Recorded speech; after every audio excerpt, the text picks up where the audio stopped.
திராவிட முன்னேற்ற கழகம் 500 வாக்குறுதிகளுக்கு மேல வழங்கி 520 வழங்கி ஆட்சி பொறுப்புக்கு வந்தார்கள். ஆனால் ஆட்சி பொறுப்பு ஏற்பட்ட பிரச்சனை ஒரு நாளும் ஓய்ந்த பாடில்லை. ஒவ்வொரு நாளும் வெவ்வேறு விதமாக இன்னும் அதிகமாகிக் கொண்டேதான் இருக்குது. ஆர்ப்பாட்டம் செய்தோம். அதன் பிறகு அந்த உயர்வை கண்டித்து மீண்டும் ஆர்ப்பாட்டம். இப்பொழுது 3வது முறையாக ஒவ்வொரு ஆண்டும் ஒவ்வொரு விதமாக அந்த கட்டணத்தை நாளுக்கு நாள் ஆண்டுக்கு ஆண்டு உயர்த்தி கொண்டேதான் இருக்கிறார்கள். விலையேற்றம் ஏற்பட்டுக் கொண்டிருக்கிறது. சொத்து வரி உயர்ந்திருக்கிறது,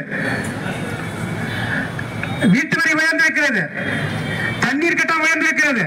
உரையாற்றி இடம் சார்ந்திருக்கிற நகர கழகத்தினுடைய செயலாளர் பாபு அவர்களே, இந்த நிகழ்விலே கருத்துரைகளை வழங்கி அமர்ந்திருக்கிற முன்னாள் சட்டமன்ற வேட்பாளராக இருந்து வெற்றியை இழந்துவிட்டாலும் கூட நம்முடைய பகுதியை சார்ந்தவர் என்கின்ற முறையில் கேட்டுக்கொண்டோம்.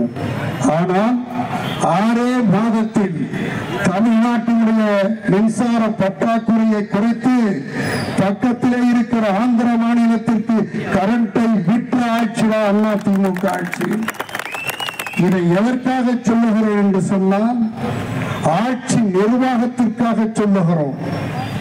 அதற்கு பின்னால் உயர்வு, கள்ளப்பருப்பு உயர்வு, பாமாயில் உறவு, காய்கறிகளை உயர்வு, பால் விலை உயர்வு 10,000 இருந்தாதான் குடும்பம் நடத்த முடியும். இததான் கத்தி கத்தி பேசுற மக்களே, கொஞ்சம் விழிப்பாயிருங்க. திமுக ஓட்டு போடாதீங்க. இந்த முறையாவது சௌகரி கொடுங்க சொல்லி கேட்டோம். ஆனா உங்க கால செவனங்கால சங்கூதல் வேறு, உன் கால வீண ஓட்ட போட்ட உனக்கு பரிசு இன்னைக்கு 5,000 மின் கட்டண உயர்வு. புடிச்சுக்கோ. இன்னைக்கு கரண்ட் 2 யூனிட் கரண்ட் சொன்னாக்கி மக்களை வஞ்சிக்கின்ற ஆட்சியாக இந்த திமுக ஆட்சி, விடியா ஸ்டாலின் ஆட்சி நடந்து கொண்டிருக்கிறது என்பதை நீங்க சிந்திக்கணும். அண்ணா திமுக சிந்திக்கிறீங்க இல்லைன்னு சொல்ல. எல்லாம் வராங்க, கலெக்டர் பாக்குறாங்க, அதிகாரம் பாக்குறாங்க, கலெக்டர் சொல்றாரு அது போல ஒண்ணு இல்லைன்னு சொல்றாரு, எம்எல்ஏ கேட்கிறாரு அது போல ஒண்ணுமே இல்லையேங்கிறாரு. அங்க ஒப்பாரு மாநகராட்சி மாறு அடிக்கிறோம், மாநகராட்சி வேகமாகுது. அந்த மக்கள் எல்லாம் பொம்பளைலாம் ஒப்பாரி வச்சுட்டு அழுவுது. ஏன் வச்சு மாவட்ட ஆட்சியர் சட்டமன்ற சொன்னதா இல்லையா, எம்எல்ஏ கேட்டார் இல்லையா? விழிப்புணர்வு ஏற்படுத்தி டாண்டோம் அடிக்கணும். இல்ல டாண்டோம் அடிக்கலன்னா நீ ஒரு அறிக்கை விடணும். அங்க இருக்கின்ற கிராம மக்கள், நீங்கள் அங்க நேற்று தினம் ஆளுகின்றவர்கள் அங்கே மனு கொடுக்கிறாங்க. இன்னைக்கு பேப்பர்ல பாக்குறேன், அவர் சொல்றாரு இதுக்கு தடை செய்ய மறைக்கிறேன்.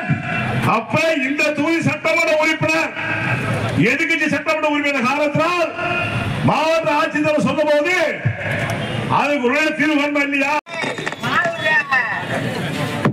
ஒவ்வொரு வீடாக சென்று 21 குடும்பத்துக்கு சென்று மலர் வளையம் வைத்து அஞ்சலி செய்த இயக்கம் அனைத்து இந்திய அண்ணா திராவிட முன்னேற்ற கழகம், எங்கள் கழக பொதுச் செயலாளர் அருண் எடப்பாடி என்பதை நினைவு கூர்ந்து ஏன் சொல்றேன்னு கேட்டீங்கன்னா, அது தனியாக பண்ணணும், அது தனியாக எங்கே வைப்போம்.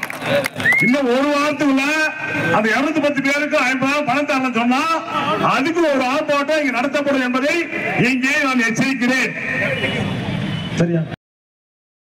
ஆர்ப்பாட்டம், இது ஆர்ப்பாட்டம், மக்கள் நலனை முன்னிறுத்தும் ஆர்ப்பாட்டம், மக்கள் நலனை முன்னிறுத்தும் மக்கள் நலனை முன்னிறுத்தும் ஆர்ப்பாட்டம், நலனை முன்னிறுத்தும் ஆர்ப்பாட்டம், போராட்டம் இது போராட்டம், போராட்டம் இது போராட்டம், மக்களின் வாழ்வாதாரம் காக்க போராட்டம், மக்களின் வாழ்வாதாரம் காக்க போராட்டம், மக்களின் வாழ்வாதாரம் காக்க போராட்டம், மக்களின் வாழ்வாதாரம் கிடைக்க போராட்டம், மக்களுக்கு விடியல் கிடைக்க போராட்டம், ஆர்ப்பாட்டம் இது ஆர்ப்பாட்டம். 3வது முறையாக மின்கட்டணத்தை உயர்த்திய 3வது முறையாக மின்கட்டணத்தை உயர்த்திய 3வது முறையாக மின்கட்டணத்தை உயர்த்திய 3வது முறையாக மின்கட்டணத்தை உயர்த்திய விடியா திமுக அரசை கண்டித்து இந்தியா திட்டம் மாபெரும் கட்டண ஆர்ப்பாட்டம், மாபெரும் கண்டன ஆர்ப்பாட்டம், மாபெரும் கட்டண ஆர்ப்பாட்டம் கண்டிக்கிறோம் கண்டிக்கிறோம்.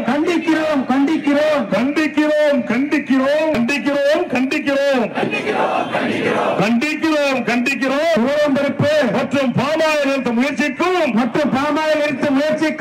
பாமாயில் நிறுத்த முயற்சிக்கும் விடியா திமுக அரசை கண்டிக்கிறோம். திமுக அரசை கண்டிக்கும் வரிசுமைகளை பரிசாக அளிக்கும்